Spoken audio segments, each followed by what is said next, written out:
Un note de marque au campus de l'Institut africain d'informatique.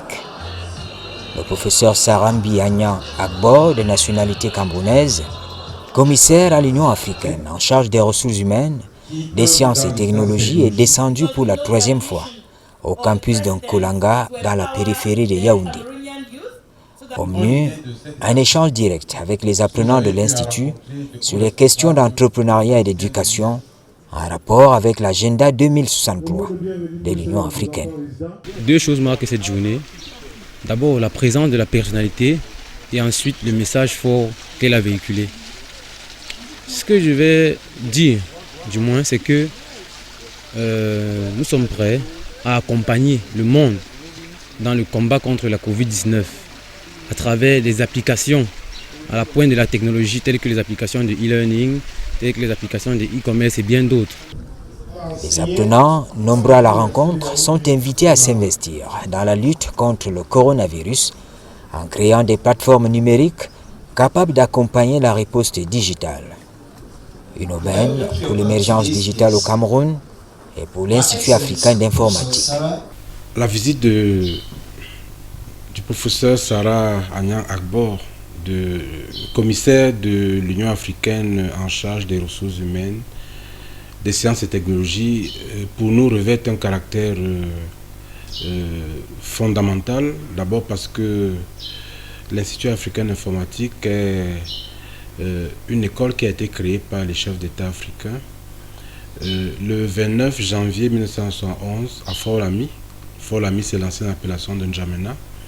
Après que l'idée soit née un an plus tôt à Yaoundé. Donc le chef d'État avait eu l'idée de créer un institut panafricain pour former pour l'Afrique et par l'Afrique des cadres informaticiens de haut niveau. C'était au siège de l'OCAM. C'est l'actuel ministère des Relations extérieures.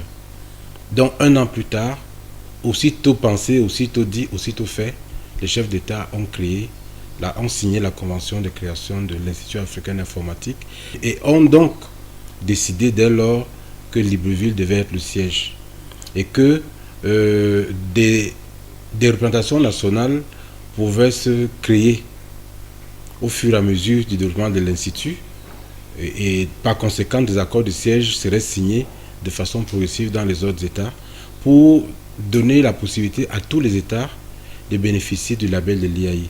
C'est sur la base de cela d'ailleurs que j'avais utilisé l'article 9 de la convention de création de l'IAI pendant que j'étais responsable du cabinet du directeur général à Libreville avec le directeur général, le docteur Brahim Adama Fall, pour solliciter la création de l'IAI Cameroun. Donc cette visite revêt un caractère important parce que c'est une institution internationale créée par les chefs d'État, tout comme l'Union africaine a été créée par les chefs d'État.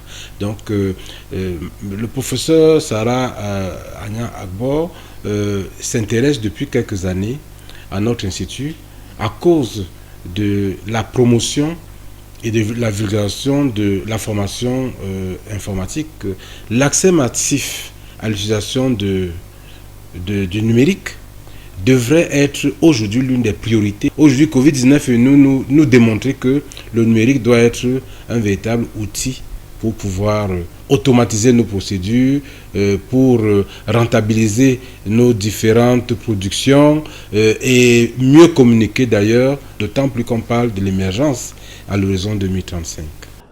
Les questions centrales évoquées ici, à savoir les investissements directs en faveur des jeunes dans les domaines de l'emploi, de l'éducation et de l'entrepreneuriat, touchent l'intérêt des étudiants. Cette conférence m'a boosté davantage dans le fait de la créativité et de l'éducation. La créativité, pourquoi? Le professeur Agbo nous a donné une leçon vis-à-vis de nos projets personnels. Ces projets personnels qui viseront à promouvoir le développement de l'environnement auquel nous appartenons. Madame le professeur a mentionné la règle des 4 E qui sont essentiellement focalisées sur l'éducation et l'entrepreneuriat. L'entrepreneuriat, pourquoi? Parce que nous sommes dans la mouvance de pouvoir créer, de pouvoir innover dans nos différents secteurs d'activité. Et c'est vis-à-vis de l'éducation que cet entrepreneuriat pourra prendre forme. Nos attentes par rapport à cette visite de Madame le commissaire de l'Union africaine, c'est de pouvoir participer à des programmes de l'Union africaine dans les sciences et technologies. Déjà même être informé de l'existence de certains programmes pour pouvoir donner l'information à nos étudiants, afin qu'ils puissent montrer ce qu'ils savent faire, afin qu'ils puissent, pourquoi pas, concourir parmi d'autres. Et je pense que Madame le commissaire, étant de nationalité camerounaise, a bien montré son intérêt pour cela, parce qu'elle nous avait invités à Gaborone, au Botswana, il y a 2 ans, pour aller présenter le savoir-faire camerounais en termes d'accès massif à la formation en informatique. Et je crois que Madame le haut-commissaire nous a d'ailleurs promis d'avoir un regard particulier sur notre 50e anniversaire qui aura lieu bientôt. Pour les responsables de l'IAI Cameroun, les étudiants doivent être éligibles aux projets numériques financés par l'Union africaine, bénéficier des opportunités qu'offre la décentralisation. Je confirme la disponibilité de l'Institut africain d'informatique à travailler avec les présidents des conseils régionaux pour pouvoir arrimer leur population à la modernité, arrimer les services de santé, d'éducation à la modernité, en formant le personnel médical, le personnel enseignant. Je lance un vibrant appel donc aux tout nouveaux présidents des conseils régionaux pour qu'on puisse travailler ensemble à cet idéal de région numérique. Si chacun peut avoir une région où beaucoup de choses se font dans les règles de la distanciation, parce que les gens appliquent le télétravail, le e-learning, je pense que ce serait vraiment une bonne chose. Et puis après cela, ils vont pouvoir travailler après les régions, les départements, les arrondissements, les villages. Nous voudrons maintenant avoir une action dans les milieux scolaires et académiques.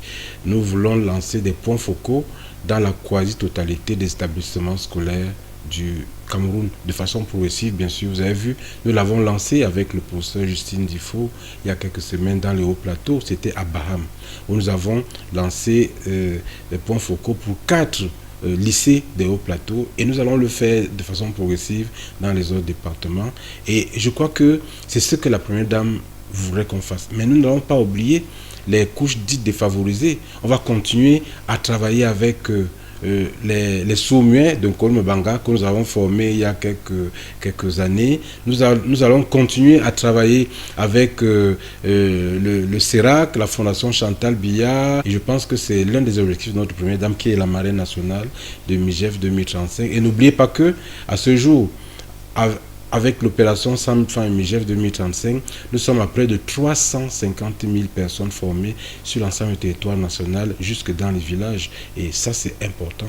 Et c'est quelque chose qui doit venir marquer la particularité du Cameroun. Parce que même Madame le haut-commissaire nous l'a dit tout à l'heure, il n'existe pas un projet de ce type ailleurs en Afrique. Lorsque nous parlons de cela à l'étranger, tout le monde écoute avec beaucoup d'attention, et c'est tout à l'honneur de notre chef de l'État qui a donné l'impulsion. Je ne vous rappelle pas que cet institut où nous sommes porte le nom du chef de l'État. Cet institut s'appelle Centre d'excellence technologique Paul Biya. Cela veut dire que le président de la République accorde un intérêt particulier pour la jeunesse camerounaise, pour l'application, l'utilisation du numérique d'une manière générale, afin d'asseoir la modernité de notre pays.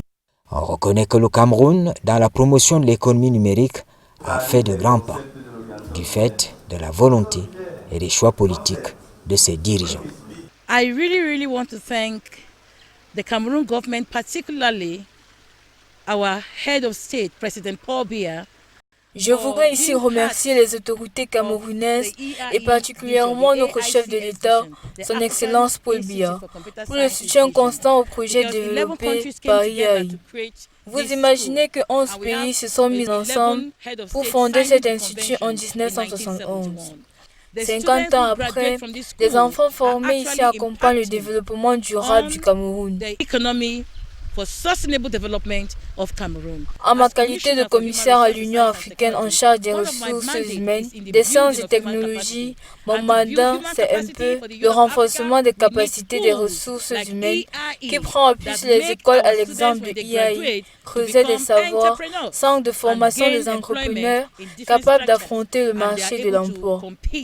Nous félicitons les représentants résidents de IAI Cameroun pour les efforts faits pour épouser la vision du président Paul Biya et le mode de gestion développé.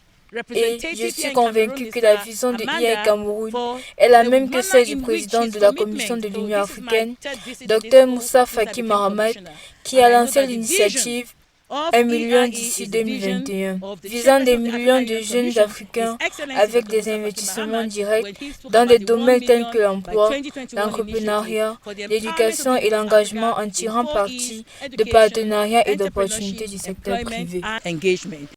À regarder de près, IAI Cameroun et la Commission de l'Union africaine regardent ensemble dans la même direction, celle de la promotion de l'entrepreneuriat des jeunes.